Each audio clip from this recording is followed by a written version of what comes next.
পাকিস্তানের বিপদের সময় কিন্তু লাস্ট নভেম্বরেই কিন্তু শ্রীলঙ্কার কিছু ক্রিকেটার পাকিস্তান ট্যুরে গিয়ে ফিরে আসতে চেয়েছিল নিরাপত্তার কারণে, কিন্তু শ্রীলঙ্কার সরকার তাদেরকে ফোর্স করেছিল যে না, তাদের থাকতে হবে। আইসিসি যদি সেই ডিসিশনে যায়ও সেটা কতটুকু যৌক্তিক হবে? কারণ ভারত কিন্তু একই কাজ করেছে। এর আগে তারা এই ফোর্স ম্যাজিওর নীতিতে পাকিস্তানের বিপক্ষে ম্যাচ বয়কট করেছে, খেলবে না বলেছে, যখন আসলে যেটা মন চেয়েছে নিজেদের পক্ষে শক্ত যুক্তি দাঁড় করানোর জন্য। সো সেই ক্ষেত্রে আইসিসি কি একটা বড় রোষানলে পড়বে না যদি পাকিস্তানের এগেইনস্টেই আসলে সিদ্ধান্তটা যায়?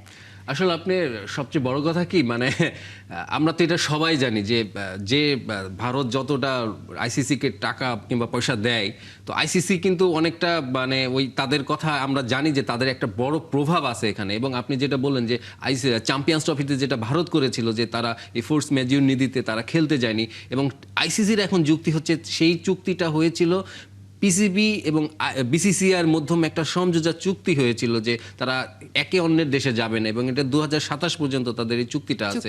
তো এটা অনেক আগে হয়ে গেছে, তারপরে শিডিউল করা হয়েছে, তারপরে সবকিছু করা যায়। কিন্তু এখন একদম এই টুর্নামেন্টটাতে একদম শেষ মুহূর্তে এসে যেটা শ্রীলঙ্কা বলছে যে তোমাদের জন্য সব আয়োজন আমাদের করা হয়েছে, সবকিছু ঠিকঠাক, হোটেল বুকিং, ট্যুরিস্টদের সবকিছু ঠিকঠাক, এখন তোমরা কেন আসবে না? এটা হতে পারে না। টুর্নামেন্টের মাঝখানে এসে তুমি এমন একটা পর্যায়ে করতে পারো না। তারপরেও পাকিস্তান সরকার এবং আমার মনে হয় শ্রীলঙ্কার সরকার, তারা কিন্তু আমরা শুনেছি যে একটা কথা তারা বলতে পারে, কারণ এই পাকিস্তানের বিপদের সময় কিন্তু লাস্ট নভেম্বরেই কিন্তু শ্রীলঙ্কার কিছু ক্রিকেটার পাকিস্তান ট্যুরে গিয়ে ফিরে আসতে চেয়েছিল নিরাপত্তার কারণে, কিন্তু শ্রীলঙ্কার সরকার তাদেরকে ফোর্স করেছিল যে না, তাদের থাকতে হবে।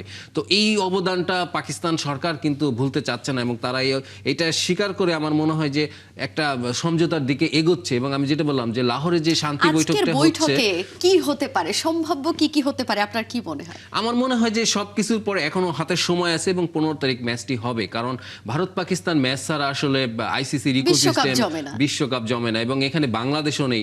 সব মিলিয়ে কিন্তু আপনার একটা মানে প্রাণহীন একটা বিশ্বকাপ আমরা দেখছি।